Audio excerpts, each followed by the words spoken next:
자, 오늘 비유 7번째 시간으로 보화와 진주 비유에 대해서 말씀을 나누려고 합니다. 예수님의 비유 가운데서요, 이 천국 비유라고 있습니다. 이 천국 비유가 예수님의 비유 가운데 많이 나오는데 대부분 마태복음 13장에 이렇게 집중되어 있습니다. 예수님께서 천국은 마치 이와 같으니라 이렇게 이제 말씀하심으로써 천국이 무엇인지 천국에 대해서 소개해주는 그런 비유, 이걸 가리켜서 이제 천국 비유라고 말합니다.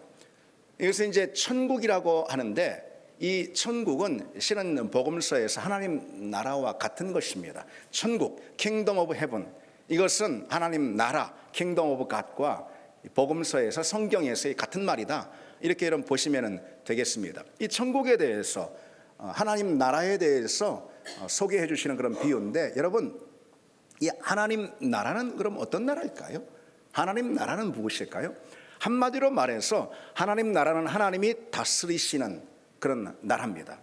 그분의 주권과 통치가 임하는 그런 하나님의 왕국, 킹덤, 이게 이제 하나님의 나라인 거예요. 그래서 여러분 우리가 예수를 구주로 영접하면은요, 우리는 하나님의 나라에 속한 그분의 백성이 되는 거예요. 그래서 그분의 다스림과 그분의 통치 아래 들어가서 그분의 다스림에 순복하는 그런 삶, 그런 새로운 삶을 선택하게 되는 거죠. 그걸 가리켜서 뭐라고 한다고요? 하나님 나라다. 그것을 하나님 나라라고 하는 겁니다. 여러분 그렇게 보면은 주님께서 선포하신 주님께서 가져오신 하나님 나라, 그 하나님 나라에 우리는 어때요? 우리는 이미 속해 있죠. 그렇죠? 아멘. 우리는 이미 그 나라의 백성이고, 따라서 우리는 이미 하나님 나라, 곧 천국을 사는 천국의 백성임을 믿습니다. 그렇습니다. 우리는 천국을 살고 있습니다. 그런데 여러분, 지금은요, 지금 임한 이 천국은 사실 완전하고 최종적인 그런 천국은 사실 아닙니다. 그리스도께서 재림하실 때에 이 하나님 나라가 이 완성된 최종적 천국이 이 땅 가운데 임하게 될 거예요. 그때가 되면은 우리는 하나님이 예비하신 그야말로 온전한 천국을 우리가 맛보게 된다라는 것이죠. 그래서 요한계시록 11장에요, 세상 나라가 우리 주와 그의 그리스도의 나라가 되어 그가 세세토록 왕노릇 하시리로다 그랬습니다. 바로 그 나라, 하나님께서 가져오실 영원한 그리고 완성된 최종적 천국, 그 나라를 반드시 주님께서 주님의 재림으로 가져오실 줄 믿습니다. 그 나라가 올 줄 믿습니다. 아멘 마라나타. 그래서 초대교회 성도들은 아멘 주 예수의 오시옵소서, 아멘 마라나타. 그 나라가 반드시 올 줄 믿습니다. 이렇게 이제 고백을 했던 것이죠. 근데 여러분, 바로 그 나라, 완성된 최종적 천국 있잖아요. 그 천국에 누가 들어가겠습니까? 누가 들어가겠습니까? 여기에 이미 임한 그리스도의 통치권 가운데 이미 임한 그 하나님 나라에 속한 사람들만이 최종적 완성된 그 천국에도 우리가 들어갈 수 있다는 이 사실을 여러분 우리가 기억을 해야 합니다. 그러면은 여러분, 여기 이 땅 가운데 임한 하나님 나라는 무엇일까요? 여기 이미 임한 하나님 나라는 어떤 것일까요? 바로 그 점을 우리 주님께서 이 비유를 통해서, 이 천국 비유, 이걸 통해서 우리에게 소개해 주시는데, 이 복음서에 나오는 천국 비유의 가장 대표적인 비유가 바로 오늘 본문 우리가 읽은 거예요. 감추인 보화 비유, 그리고 극히 값진 진주를 찾는 장사의 비유, 바로 그 두 비유입니다. 그래서 이 두 비유는요, 사실 이 쌍둥이 비유다, 그렇게 이제 신학자들에 의해서 많이 불립니다. 왜냐하면은 그 메시지가 동일하기 때문에, 이 두 비유는 같은 메시지를 갖고 있기 때문에 이 쌍둥이 비유다, 그렇게 칭해집니다. 먼저 주님께서 뭐라고 말씀하시죠? 오늘 본문에 천국은 마치 뭐라고요? 마치 밭에 감추인 보화와 같으니, 밭에 감추인 보화와 같으니 그랬습니다. 예수님 시대에는요, 오늘날처럼 그런 은행이 없었습니다. 사실 뭐 은행이 있었다 해도 뭐 은행을 이용할 만한 사람이 그때는 뭐 대부분 가난해가지고 많지 않았을 테지만 은행 자체도 없었습니다. 그런데 부자도 있었잖아요. 꽤나 돈이 많은, 그래서 뭐 각종 보물, 귀금속, 화폐 이런 것들 뭐 가득 가지고 있는 그런 부자도, 그런 귀족들도 당연히 있지 않았습니까? 그랬습니다. 그런데 이제 이 부자들은 은행이 없으니까 자기가 가지고 있는 그 막대한 재산을 스스로 직접 관리를 해야 했던 것이죠. 그런데 만약 전쟁이라도 뭐 일어나고 뭐 큰 정변이라도 뭐 터지고 해가지고선 그러면은 자기가 가진 그 막대한 재산, 그건 자기가 가지고 있는데 그걸 그냥 순식간에 다 털릴 수 있고 다 잃어버릴 수 있지 않습니까? 그래서요, 항아리에 그것을 그 귀금속 그 뭐 금은 보화를 항아리에 딱 담아가지고 자기 소유의 땅, 자기만 알고 있는 거기다가 딱 묻어두는 거예요. 예. 그리고 그 장소를 자기만 기억하는 것입니다. 그렇게 이제 이때 당시에는 보물을 이렇게 관리를 했는데, 그런데 정말 아니나 다를까 전쟁이 막 일어나가지고선 그 전쟁통에 그 주인이 죽으면은 그런 일도 생기지 않겠어요? 그 주인이 죽으면 어떻게 됩니까? 그러면은 그 주인만 알고 있는 자기 소유의 그 땅에 묻어둔 그 주인만 알고 있는 그 보물은 주인을 잃게 되는 것이죠. 실제로 그런 일들이 고대 시대에 있었다는 거죠. 특히 유대 역사를 보면은요, 상당히, 그리고 예수님 당시 그 1세기, 2세기 뭐 이때 당시 있잖아요. 상당히 그 전란이 많았고 뭐 이 시대적 사회적 격변의 시대였습니다. 그때가 상당히 혼란했습니다. 이때가요. 그래서 이제 예수님 당시에 유대 역사가가 있어요. 요세푸스라고. 요세푸스라는 유대 역사가가 주후 70년, 그러니까 예수님이 십자가에 달려 죽으시고 부활하신 그 이후 40년 지났죠. 주후 70년에 예루살렘이 망하거든요. 로마의 장군 티투스에 의해서 예루살렘이 회파되고 맙니다. 그때 당시에 어떤 일이 예루살렘에 일어났는지 요세푸스가 자신의 책 유대 전쟁사라는, 이 유대 전쟁사는 상당히 그 인정을 받는 고대 문헌입니다. 거기다가 이렇게 기록을 해놓은 게 있어요. 뭐라고 기록을 해놨냐면은 도시의 막대한 재산 중 상당 부분이 폐허더미에서 계속 발견되고 있다. 이것들 중 많은 부분을 로마인들이 직접 파내었으나 더 많은 부분은 포로들이 제공한 정보로 찾게 되었는데, 그것은 금, 은, 여러 귀중품들로 그 소유자들이 전쟁을 대비해서 땅에 묻어둔 것이었다. 이런 기록이 나옵니다. 오늘 본문 감추인 보화 비유는 바로 이런 상황을 소재로다가 주님께서 주신 비유라고 할 수가 있습니다. 당시 보물을 땅에 이렇게 묻어둔, 숨겨두는 일은 상당히 흔한 일이었어요. 그렇지만은 오늘 이 비유에서처럼요, 누군가가 묻어둔, 그러나 그 주인이 없어서 이제는 주인을 잃어버린 그 보물, 그것을 뜻밖의 찾아내는 그런 일 있잖아요. 그런 일은 상당히 드문 일이죠. 희귀한 일이었습니다. 예.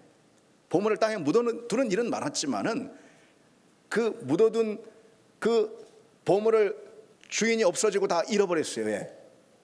어디에 무엇이 있는지 전혀 몰라요. 근데 그것을 갑자기 발견하게 된 이 뜻밖의 상황 있잖아요. 이것은 대단히 희귀한 그런 일이었다라는 것이죠. 오늘로 보자면 로또에 당첨되는 것보다 더 드문 일입니다. 더 큰 행운인 거예요.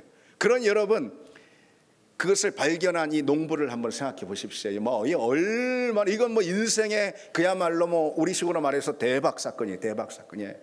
이거 뭐 이런 횡재 중에 횡재가 없는 거예요. 말할 수 없는 인생의 대박. 그 인생이 완전 역전되는 그런 횡재를 만난 거예요. 그래서 오늘 본문의 주인공 예수님에 따르면 뭐라고 되어 있습니까? 기뻐하며, 기뻐하며 돌아가서 자신의 전 재산을 팔아 정리해서 그 밭을 샀다. 그렇게 이제 기록하고 있습니다. 자, 오늘 이제 이 감추인 보화 비유에 이어서 주님께서 어떤 비유를 들려주시죠? 값진 진주, 극히 값진 진주 비유를 또 들려주십니다. 예수님 뭐라고 말씀하시죠? 천국은 마치 좋은 진주를 구하는 장사와 같으니, 그렇게 말씀하시죠. 이 고대 시대의 진주는 뭐 지금도 그렇지만요, 실은 고대 시대에 훨씬 더 지금보다도 이 진주가 최고의 보석으로 쳐주는 그런 보석이었다고 합니다.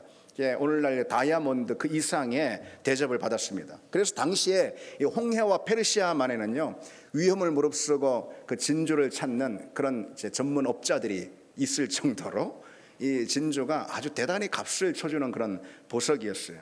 지금이야 양식을 통해 제가 뭐 궁금해가지고 한번 검색해봤습니다. 근데 지금은 이 진주를요 다 양식을 통해서 90% 이상이 이 양식을 통해서 진주를 얻는다고 그럽니다. 근데 이 고대 시대 그런 게 아니잖아요. 그냥 자연산 진주.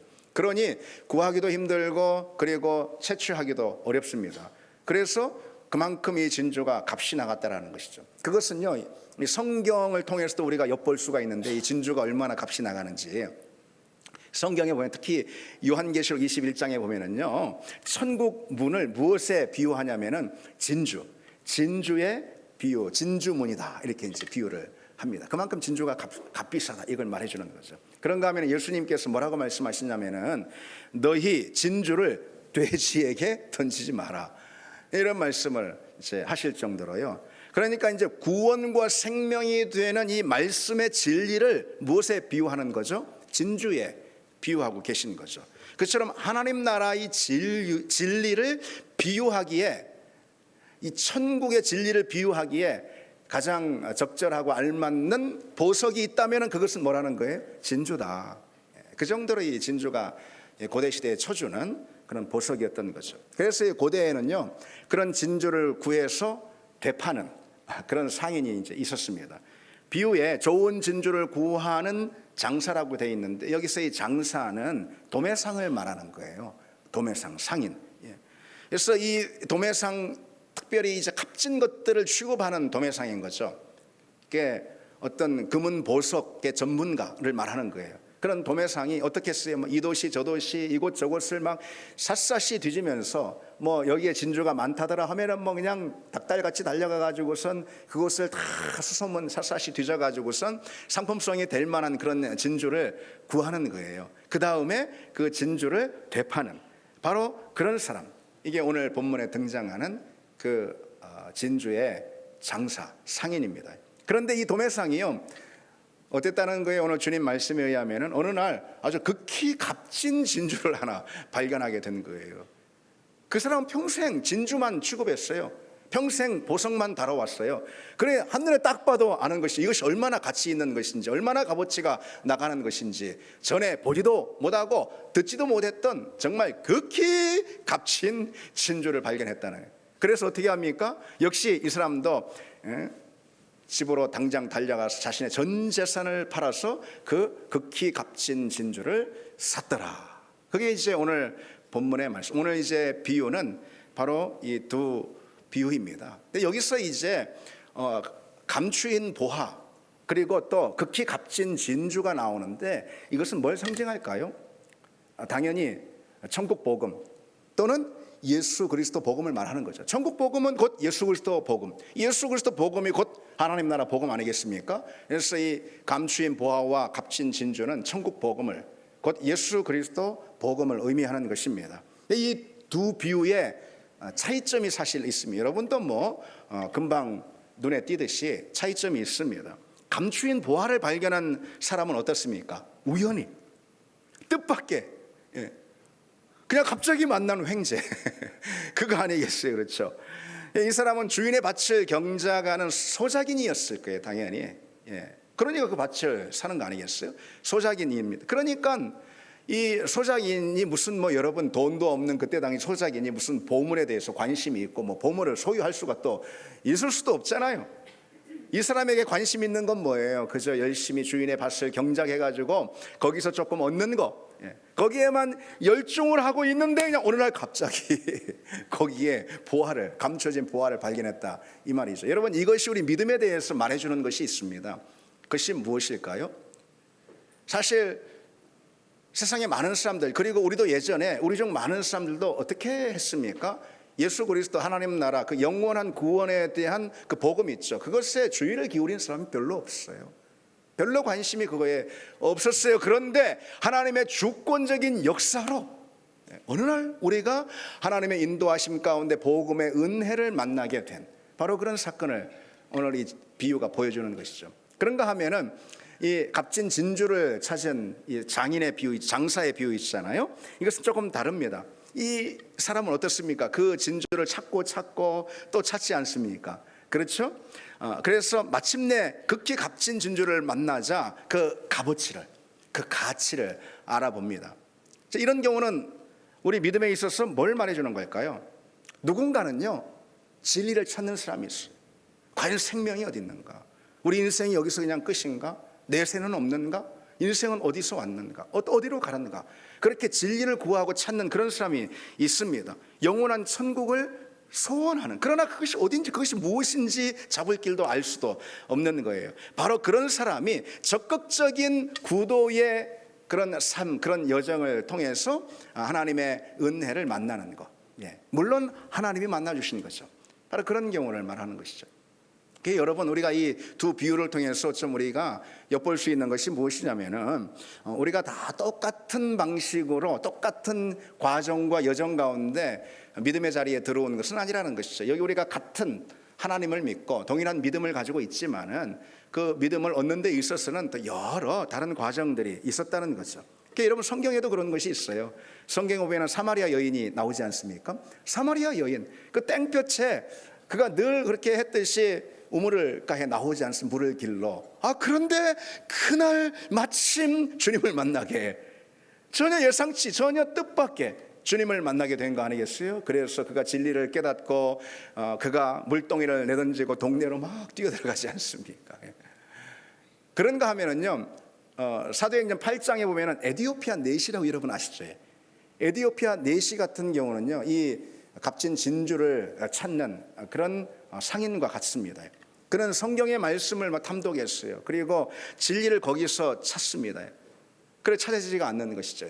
어쨌든 성경의 말씀을 탐독하며 진리를 찾는 그 끝에 하나님께서 보내신 전도자 빌립 있죠. 빌립 집사를 만나서 그가 예수 그리스도 복음을 소개받습니다.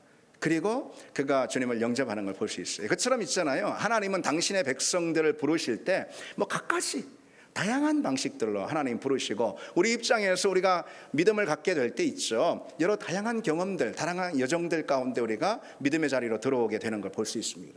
그런데 여러분, 이런 경우도 있어요. 그 가운데는요, 기독교를 아주 맹렬하게 비판하는, 기독교를 아주 심하게 공격하려다가 되레 그냥 되짚기로 넘어져 버린, 되레 진리에 사로잡혀 버린, 그래서 주님을 영접하고 주님 앞에 굴복하게 되는 그런 사람들도 좀 많이 있습니다. 대표적으로 저 영국의 아주 유명한 사상가이자 문학가인 G.K. 체스터튼이라는 사람을 예로 들 수가 있습니다. 이 체스터튼은요, 이 상당히 지성인, 그때 당시에 최고의 지성인, 그런 지성의 칼로다가 진리를 찌르려다가 되려 진리에 찔린 사람, 이렇게 평가를 받습니다. 자기 지성의 칼로 진리를 찌르려다 진리의 찔림을 받은 그런 사람이다. 그래서 그는 말씀드린 대로 아주 날카로운 지성으로다가요, 기독교 교리를 내가 해체해야지, 그런 사명 아닌 사명을 가지고 그가 이제 기독교 교리를 탐구하고, 그런 과정에서요 성경의 진리를 그가 맞닥뜨리게 되고, 마치 담에색 체험 같은 거죠. 그리고 그가 거기에 무릎 꿇고 맙니다. 그래서 이렇게 고백하는 대목이 있습니다.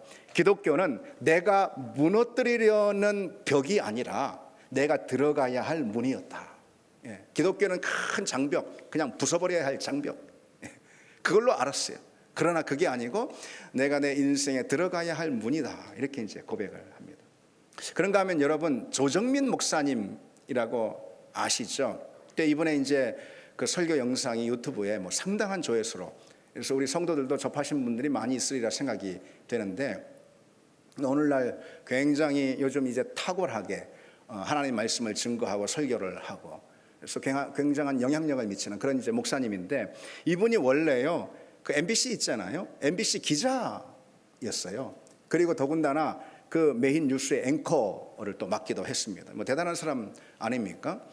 이게 어떤 소위 말해서 어떤 기자의 시각이라고 할까요? 굉장히 냉소적이고 비판적이고, 기독교에 대해서도 그랬던 거예요. 기독교 미신 같은 거 그런 게 어딨어 하면서 상당히 기독교의 공격적인 그런 태도를 가지고 비판을 했다는 거죠. 그가 믿는 것은 뭐냐? 오로지 팩트, 기자처럼 팩트, 사실, 그런 것만이 믿었습니다. 기독교 이런 거에서 눈에 들어오지도 않았어요.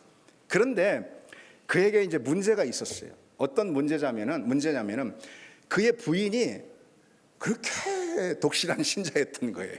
열심히 신앙생활하고 심지어 새벽기도 맨날 가는, 열심히 신앙생활하는 그런 사람이었어요. 그게 늘 못마땅했던 것이죠. 그래서 어느 날 내가 이것을 그냥 싹 파헤쳐야지, 기자 정신, 기자의 눈으로다가 싹 파헤쳐야지. 그러면서요, 이제 뭐 이렇게 맨날 그 새벽 일찍 말이지, 뭐 돈 벌어 나가는 것도 아닌데 다들 저렇게 나가가지고 사람들도 많이 그 새벽에 그렇게 나가 새벽 기도를 하는가. 내가 이 잠입해가지고 현장 취재를 내가 좀 하리라. 그런 마음으로 그 새벽에 한 번, 두 번 발걸음을 하다가요, 그냥 하나님의 말씀, 진리의 말씀에 콱 부딪혀가지고 그 말씀에 사로잡히고 말씀에 굴복하게 됐다는 거죠. 예, 하나님의 말씀은 능력이 있는 줄 믿습니다. 진리가 힘이 있는 줄 믿습니다.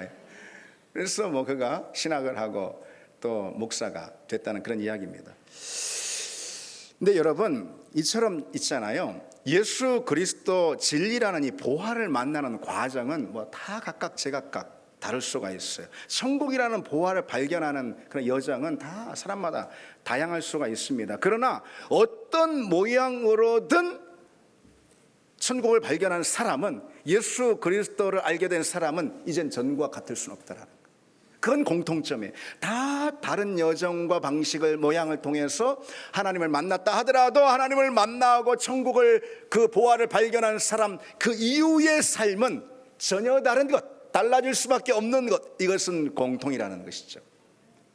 그래서 이제 이후로는 어떻게 됩니까? 천국을 만나고 예수 그리스도를 영접한 사람, 이제 이후로 천국이 최고의 가치가 되는 거예요. 하나님 나라가 가장 큰 목표가 되는 것입니다. 예수 그리스도야말로 그 무엇을 내주고도 반드시 지키고 얻어야 할 가장 값진 보화가 되는 것이죠. 바로 그 점이 다릅니다. 그래서 오늘 본문에도 두 사람 모두가 다 팔아가지고 자기 재산을, 그래서 보화를 얻고 진주를 얻지 않습니까? 오늘 본문을 한번 보십시오. 주님이 비유를 통해서 뭘 강조하고 계시죠? 오늘 비유의 핵심 메시지가 뭡니까? 밭에 감추인 보화를 찾은 농부, 자기의 모든 전 재산을 다 팔아가지고 그 밭을 사서 보화를 얻습니다. 그리고 값진 진주를 발견한 그 상인, 역시 자신의 전 재산. 이 상인의 전 재산은 이 소작인의 재산과 비교할 수 없을 거예요. 당연히 훨씬 더 큰 재산이고, 어쨌든 그것을 다 팔아서 극히 값진 진주를 사지 않습니까? 그래서 오늘 두 비유에 공통으로 나오는 동사가 있어요. 뭐죠? 다 팔아. 다 팔아. sells everything 이렇게 되어 있어요. 다 팔아. 몽땅 다 팔았어요. 어떤 대가를 치르고 살아도 그 보화를 얻는 것, 그래도 전혀 손해가 나지 않는 것, 손해인커녕 그것이야말로 횡재이고 대박이다, 이런 뜻입니다. 그게 오늘 비유의 핵심 메시지죠. 보화와 진주를 얻기 위해서 모든 것을 기꺼이 포기합니다. 그래서 중요한 것은 포기죠. 예. 다 판단하는 것은 포기하는 걸 의미하지 않습니까? 그런데 여러분, 여기서 이 점을 한번 생각해 보세요.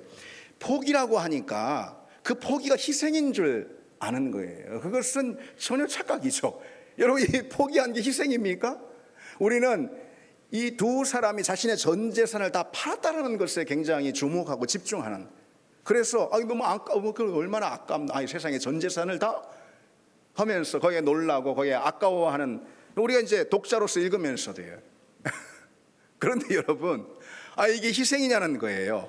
이 희생이 아니고 도리어 엄청난 횡재고 엄청난 이득 아니겠어요? 여러분 생각해 보세요. 제가 전 재산, 뭐 가지고 있는 것도 별로 없지만 어쨌든 뭐 많다 하더라도 전 재산을 다 정리하고 팔아가지고 저 삼성 기업을 통째로 사거나 아니면은 애플 기업을 통째로 샀다면은 여러분 뭐라고 하겠습니까? 이 세상에 재산을 다 팔면 어떻게 하겠냐고. 여러분, 그럴 사람 여기 있습니까? 도리어 그럴 것이면 그런 거짓말 하지 말라고. 무슨 아무리 전 재산을 다 팔아도 무슨 애플 기업을 통째로 사? 그걸 누가 믿으라고? 누구도 믿을 수 없는 그 사건이 일어났다라는 거예요. 전혀 믿기 어려운 그런 사건이 일어났다라는 거예요. 오늘 본문의 말씀이 바로 그것을 우리에게 가르쳐주는, 그러니까 이 감추어진 보화를 찾은 이 농부의 반응을 한번 보십시오. 뭐라고 돼 있어요? 그가 밭에서 보화를 발견한 다음에 그걸 들킬라 뺏길라 그래서 얼른 그것을 다시 묻어서 숨겨놓고선 그가 기쁨으로 자기 집에 달려가지 않습니까? 뭐 하려고? 자기 재산 다 팔아서 그 밭을 살려고. 그냥 몰래 그 보화만 빼오면 그건 도둑질이니까 그 밭을 사야 밭 안에 있는 보화도 자기 것이 되니까 자기 전 재산을 팝니다. 그때 이 농부의 반응이 어떻습니까? 얼마나 막 기쁜지, 세상 다 얻은 것 같은 그런 기쁨. 이 기쁨을 무엇으로 말할 수 있을까요? 주체할 수 없는 기쁨. 그야말로 가히 압도적인 희열이라고 할까요? 그런 기쁨과 희열에 사로잡히지 않습니까? 오늘 이 농부뿐만 아니라 이 진주를 발견한 이 상인도 역시 마찬가지예요. 자기의 전 재산을 정리하러 가면서 그 역시 사실 얼마나 큰 기쁨이 있었겠냐는 것이죠. 바로 여러분 그 기쁨이요, 자기 전 재산을 파는 그런 급진적인 행동의 직접적인 동기가 되고 있습니다. 그냥 파는 게 아니에요. 어거지로 파는 게 아니에요. 마지못해 파는 게 아니에요. 어쩔 수 없어서 강제적으로 파는 게 아니에요. 그런 게 아니에요. 기쁨, 그 억누를 수 없는 그 희열, 내가 세상을 다 얻은 것처럼 세상 대박. 오늘 왜 대박이라는 말이 이렇게 많이, 그 말이 이렇게 좋은 말도 아닌데 실은 이해하고 들으십시오. 그런 거예요. 그 기쁨, 그것이 자신의 전 재산을 파는 그런 아주 급진적인 행동의 동기가 되고 있습니다. 여러분, 주님께서 이 말씀을 통해서 우리에게 가르쳐주고 있는 사실이 무엇일까요? 다시 말해서 전 재산을 파는 이 급진적인 레디컬한 이 행동을 통해서 우리에게 어떤 사실을 말해주고 있는 걸까요? 그건 간단하죠. 얻은 것에 비하면 잃은 것은 아무것도 아니다. 우리가 받은 것에 비하면 포기한 것은 아무것도 아니다. 오늘 비유는 바로 그것을 우리에게 말해주는 거예요. 믿음의 사람들은 바로 그 점을 너무나도 잘합니다. 여러분, 우리는 그것을 잘 아는 주의 종들임을 믿습니다. 그래서 내가 가진 것을 포기하고 잃었더라도 얻은 천국의 선물로 인해서 정말 기쁨을 감추지 못하는, 왜? 그 천국의 신비, 천국의 비밀을 너무 잘 아니까. 그것이 얼마나 귀하고 어마어마하게 우리가 결코 얻을 수 없는, 우리 힘으로는 그런 것이 우리가 너무 잘 알기 때문에, 그로 인해서 그것을 얻는 데 필요한 믿음으로 인해서 비록 우리가 포기한 무엇이 있다 하더라도 우리는 너무 기쁜 것입니다. 너무 감사한 거예요. 19세기 그 영국의 앨런 가디너라는 그런 선교사가 있습니다. 이분이 1852년 1월에 그 남미 대륙 있죠. 그것을 이제 가장 끄트머리에 있는 작은 섬인 티에라 델 푸에고라는 그런 섬에 이제 일행들과 함께 선교를 나갔는데 그게 난파되고 만 거예요, 배가에. 그래서 어느 무인도 여기에 이제 갇히게 됐는데요. 그래서 양식이 다 떨어지고, 그래서 이제 결국은 서서히 죽어가게 된 거죠. 그래서 그 가운데 그가 그 일기장에 이런 글을 이제 남깁니다. 갈증이 참을 수 없는 지경에 이르렀다. 얼마나 그가 이제 고통 가운데 처해 있는지 우리가 볼 수가 있죠. 그렇게 기록을 합니다. 근데 그 기록이 그의 이 일기의 마지막이 아니었어요. 그가 이제 죽음의 직전 그 목전에서 이제 모든 힘이 다 탈진하고 정말 그가 죽기 그 직전에 뭐라고 그가 마지막 문장을 남기냐면요, 하나님의 선하심에 가슴이 벅찰 지경이다. 하나님의 선하심에 가슴이 벅찰 지경이다. 그렇게 남기고 있습니다. 그런 것이 여러분, 그게 여러분 구원의 신비를 경험하고 천국의 비밀을 깨달아 아는 사람들의 믿음 아니겠습니까? 그렇죠, 여러분? 여러분, 우리에게 그런 믿음이 있습니까? 우리도 하나님께서 동일한 은혜, 예수 그리스도 보혈이라는 동일한 값의 은혜를 우리에게 다 주신 줄 믿습니다. 우리의 그와 같은 믿음이 있어야 합니다. 우리에게 있는 소중한 무엇을 포기한다 한들, 그런다 한들 하나님 나라를 얻었다면 여러분, 그것을 어떻게 희생이라 할 수 있습니까? 천국을, 영원한 구원을 얻었다면 그것을 우리가 어찌 희생이라고 할 수가 있겠습니까? 그러나 여러분, 우리는 주님의 일을 우리가 때로 하다가요, 우리가 내 많이 희생을 한다라는 그런 식으로 생각할 때도 있고 또 그렇게 말할 때도 있는데, 여러분, 우리가 희생한다라는 말 하지 말아야 합니다. 엄밀하게 말해서 우리 희생하는 게 뭐가 있겠습니까? 그렇죠? 그래서 저도 간혹가다 그런 생각을 하는데, 내가 희생한다 이런, 사실 그것은 정말 얼토당토 않습니다. 우리 주님께서 희생하셨고 그 주님의 십자가의 희생을 통해서 내게 주어진 이 값진 선물, 영생과 천국, 구원이라는 이 선물, 하나님 나라라는 이 선물에 비해서 내가 주님 앞에 드린 포기는 사실 아무것도 아니지 않습니까? 그래서 우리는 희생한다라는 말 사실 하지 말아야 하는 거죠. 우리는 그때마다 내가 좀 희생하는 것 같아라는 생각이 불현듯 들 때마다 여러분, 우리가 무엇을 선물로 받았는지, 얼마나 엄청난 은혜를 우리가 누리고 있는지 주목해 봐야 할 줄 믿습니다. 얻은 것에 비하면은 잃은 것은 아무것도 아닙니다. 우리가 믿음을 통해서 얻은 것에 비하면은, 믿음 때문에 설령 잃어버린 무엇이 있다 하더라도 그 잃어버린 것은 그야말로 찻잔 한 잔에도 되지 않을 정도로 사소한 거라는 거죠. 구원의 가치는 우리가 포기하는 어떤 것과도 비교할 수 없으리만큼 어마어마하고 놀라운 가치임을 믿습니다. 여러분 믿습니다? 예, 믿습니다. 예. 물론 여러분, 우리에게도 좋은 진주들이 다 있어요. 각자마다. 저도 그렇고 다 좋은 진주가 있죠. 뭐 건강이면 건강, 또 돈도 그렇고요. 좋은 진주라고 말할 수가 있죠. 우리가 누리는 행복이나 만족이나 어떤 꿈이나 기대나, 아니면은 뭐 우리가 가진 여러 가지 소유들, 좋은 진주다라고 이렇게 말할 수가 있습니다. 그러나 여러분, 그것은 극히 값진 진주는 아니에요. 그것은 오히려 극히 값진 진주, 유일한 그 진주를 얻기 위해서 마땅히 포기할 수도 있는 것들이라는 것이죠. 극히 값진 진주는 유일한 것, 그 어떤 것으로도 대신할 수 없는, 우리가 가진 그 많은 진주로도 결코 우리 스스로 살 수 없는 그런 유일한, 그 무엇으로도 대신할 수 없는 보화임을 믿습니다. 그분이 예수 그리스도이고 예수 그리스도 복음이라는 것이죠. 비교할 수 있는 것도 대체할 수 있는 것도 없습니다. 바로 천국 복음입니다. 아멘. 아멘. 무엇으로 대신할 수가 있겠습니까? 저는 그 과일들을 다 좋아합니다. 다 잘 먹고, 어떤 과일도 뭐 가리지 않고 다 과일을 잘 먹습니다. 잘 새겨 들으셨죠? 예, 잘 먹습니다. 그런데 복숭아는 안 먹어요. 복숭아. 왜냐하면 이제 복숭아 알러지 때문에 그렇습니다. 원래는 게 없었는데 아마 제 기억으로는 30 거의 넘어가지고요. 30살이 넘어가지고 그 복숭아 알러지가 생긴 것 같아요. 어느 날 뭐 노상 먹던 그런 복숭아인데, 그날도 복숭아를 이제 먹게 됐거든요. 그런데 갑자기 이게 웬걸 막 그 속이 굉장히 이상하고, 그리고 이 목 주변에 막 이렇게 여러 가렵고, 예, 그런 이제 뭐 두드러기가 나고, 그래서 이제 깜짝 놀랐습니다. 아, 내가 잘 먹던 복숭아인데 왜 이런 일이 있지? 뭐 그러면서요. 그래서 사실 이제 복숭아 알러지였던 것이고, 뭐 그때부터 이제 복숭아를 못 먹게 된 것이죠. 그런데 좀 한참 지나가지고요, 제가 그랬습니다. 아니, 내가 그동안 이렇게 다 잘 먹었는데 복숭아 알러지 뭐 그딴 게 뭐 있어? 무슨 복숭아 알러지야? 뭐 나는 충분히 난 복숭아 다 잘 먹을 수 있어. 복숭아 뭐 그게 뭔데? 그런 거예요, 제가. 그리고 뭐 그냥 이제 먹어보지 뭐.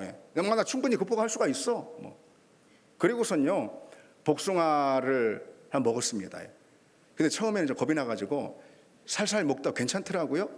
그래서 많이 먹었습니다.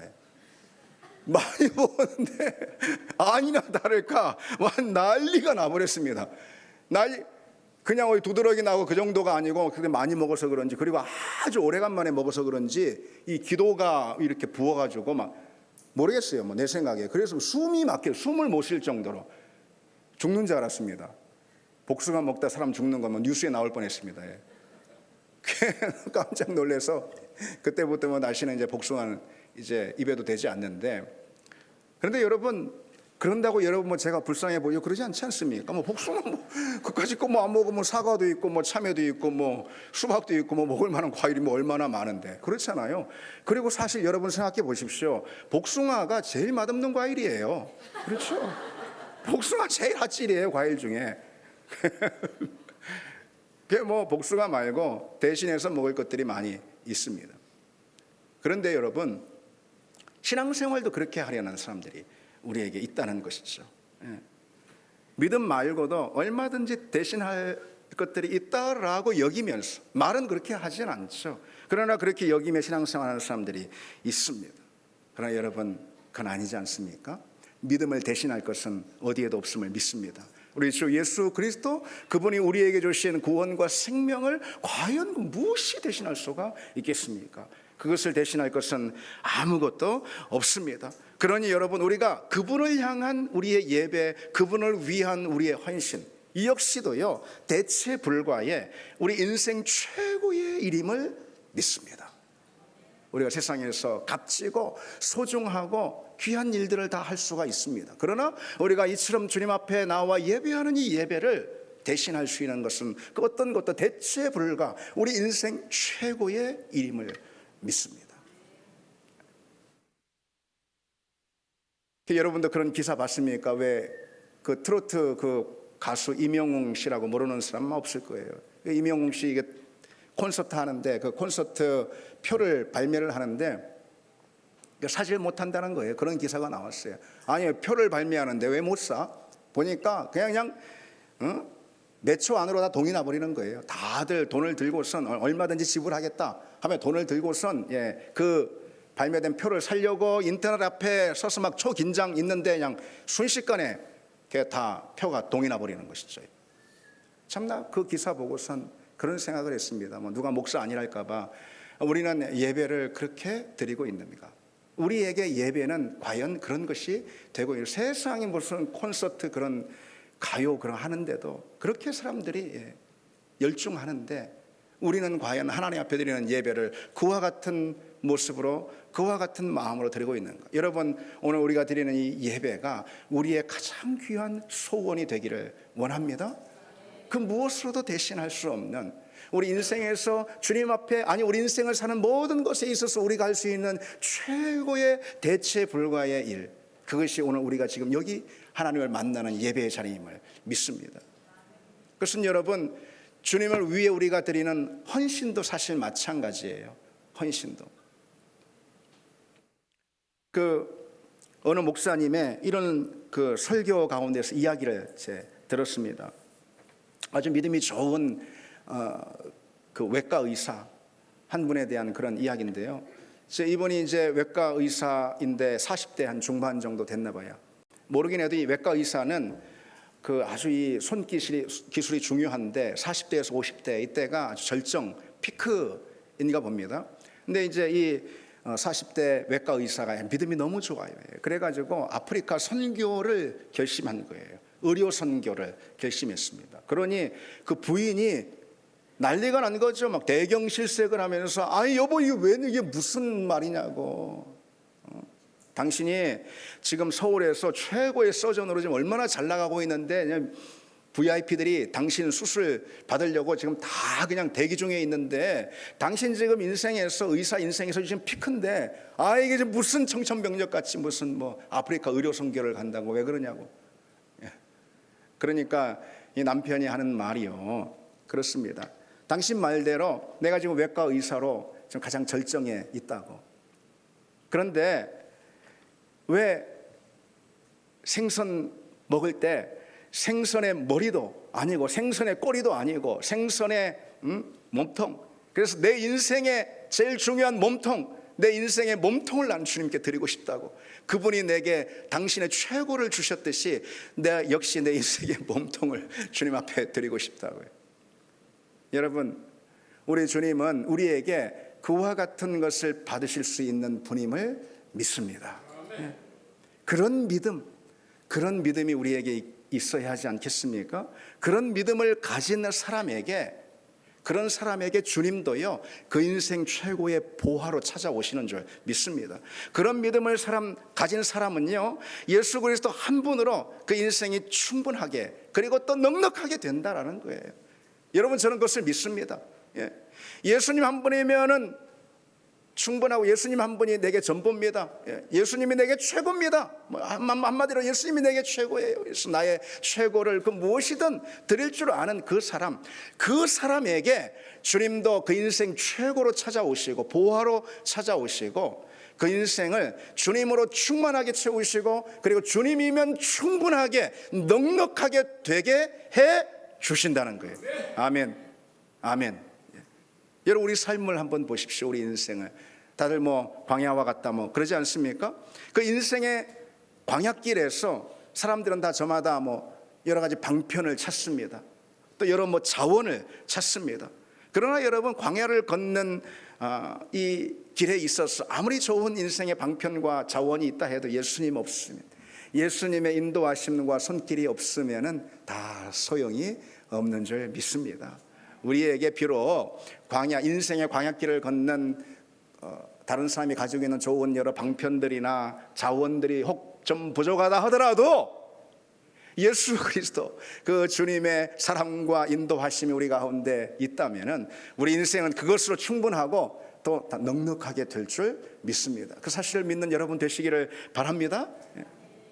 어느 글을 보니까요, 제가 그 재산이 어마어마한 그런 대부호가 있는데 그 부호의 아들이요, 경비행기를 타고 사막 횡단을 하다가 그 비행기가 추락해 버렸습니다.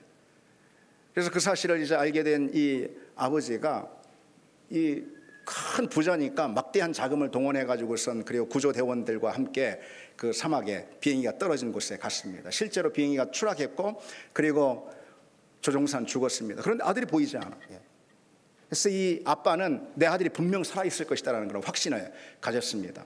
그리고 이제 이 사막, 하여튼 뭐 그냥 샅샅이 어디든 다 뒤져가지고 반드시 내 아들을 찾을 건데, 그럴 건데 그때까지 아들이 살아있어야 할 거 아니에요. 이 사막에서, 이 물 없는 사막에서. 그래서 그때까지만이라도 아들이 살아있을 수 있도록 이 사막의 전문가들한테 물어가지고 사막 생존법이라는 것을 전단지에 적습니다. 그걸 다 사막에 뿌리려고. 사막에서, 물 없는 사막에서 견딜 수 있는 것, 생존법, 그것을 뭐 정말 애타는 마음으로 적고 또 지웠다, 적고 또 지웠다 하다가, 그러다가 그가 다 지우고 이렇게 썼습니다. 아들아, 사랑한다, 아빠가. 그렇게 적었습니다. 그리고 그 전단지를 만들어서 그냥 사막에 다 뿌리고, 그리고 이제 아들을 찾아 나서는 거예요. 근데 이제 한편 이 아들은 어떻습니까? 그 사막에서 빠져나오려고 뭐 발버둥을 치는데 뭐 사람 걸음으로 나올 수 있는 그런 곳이 아니잖아요. 그래서 결국은 이제 몸에 탈진이 오고 눈이 가물가물 이제 죽었구나 싶어서 쓰러지려는 그 찰나에 종이 쪽지 하나를 이제 발견하게 되는 거예요. 거기 뭐라고 써 있습니까? 아들아, 사랑한다, 아빠가. 이렇게 써 있습니다. 그리고 아빠가 나를 찾아왔구나. 아빠라면 반드시 나를 구할 거야. 난 이제 살았어. 그런 확신을 가지고 기다렸다는 것이죠. 며칠이 지났습니다. 그래서 그 전단지를 꼭 손에 붙들고 있는 그 아들을 아빠가 발견을 했다는 거죠. 그런 이야기인데 여러분, 이 이야기에서요, 여러분, 이 아들이 그 사막 한복판에서 어떻게 살았습니까? 사막 한복판에서 어떻게 견뎌냈습니까? 아들아, 사랑한다, 아빠다. 그 글 하나 때문에 산 거 아니겠어요? 무슨 뭐 복잡한 사막 생존법이다, 뭐 물 없는데 어떻게 견디냐, 뭐 등등등 뭐 그런 거 사막 생존법 10계명 그거 다 필요 없습니다. 아들아, 사랑한다, 아빠다. 아빠의 그 음성 하나, 아빠의 그 마음 하나면은 아들은 그 붙들고 그 확신 가운데 아빠를 신뢰하며 견뎌내는 거예요. 아빠가 찾는 거 아니겠습니까? 여러분, 광야와 같은 사막 같은 우리 인생에서 우리를 살리는 것이 무엇입니까? 우리를 견디게 하는 것이, 우리를 이기게 하는 것이 여러분 무엇입니까? 뭐 인생 처세술, 인생 사는 방법, 뭐 여러 가지 방편들과 인생의 자원들, 그런 걸로 사는 것이 아님을 믿습니다. 하나님이 나를 사랑한다. 아멘. 하나님의 그 사랑, 하나님이 나를 사랑하신다는 그 사랑의 음성 하나 붙들고 하나님의 그 말씀 의지해서 예수 그리스도 십자가, 그 십자가의 부활, 그 부활의 능력, 그 생명을 붙들고 주님이 인도하시는 그 인도하심 안에 거할 때 여러분, 우리는 우리 인생의 이 광야를 넉넉히 이기고 극복하게 될 줄 믿습니다. 이제 말씀을 맺겠습니다. 골로새서 2장에 이렇게 말씀하고 있어요. 하나님의 비밀인 그리스도를 깨닫게 하려 함이니 그 안에는 지혜와 지식의 모든 보화가 감추어져 있느니라. 그렇습니다. 우리가 사는데, 여러분, 우리가 인생을 헤쳐나가는데, 그리고 또 뭐 자녀를 우리가 어렵게 막 양육하는데, 그리고 구원을 얻고 영원한 천국을 얻는데, 여러분 오직 예수 그리스도 그분을 붙드는 우리의 이 믿음이 우리 인생 최고의 보화가 됨을 믿습니다. 우리 같이 찬양 드리겠습니다.